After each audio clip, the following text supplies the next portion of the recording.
Halisahar unity মঞ্চের নাট্যকর্মী দেবাশিস সরকার। একটি নাট্য সংবাদ নিয়ে আপনাদের সামনে হাজির হলাম। চন্দননগরের যুগের যাত্রী তারা দুদিনের একটি নাটকের উৎসব করছে চুঁচুড়া রবীন্দ্র ভবনে আগামী 30 এবং 31শে আগস্ট সন্ধ্যে 6টা থেকে। এই উৎসবে দুদিনে মোট 4টি নাটক উপস্থাপিত হবে। প্রথম দিনে যুগের যাত্রীর নিজস্ব প্রযোজনা নিস্তারিণী এবং হালিশহর ইউনিটি মঞ্চের নিশ্চিত। দ্বিতীয় সন্ধ্যা অর্থাৎ 31শে আগস্ট আবার সন্ধ্যে 6টায় আপনারা দেখতে পাবেন যুগের যাত্রীর নিজস্ব প্রযোজনা রঘু ডাকাতের চিঠি এবং বরাহনগরের নাট্যদল এবং এর নাটক লুল্লু।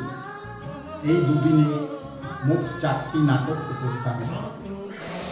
আমরা তো ওখানে উপস্থিত থাকবো, আপনারাও আসুন, নাটক দেখুন, ওদের সঙ্গে সহযোগিতা করুন এবং নাটক নিয়ে আলোচনা সমালোচনা মতামত দিন।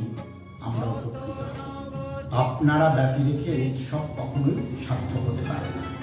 আপনারাই আমাদের একমাত্র উৎসাহদাতা। দেখা হচ্ছে আপনাদের সঙ্গে। নমস্কার।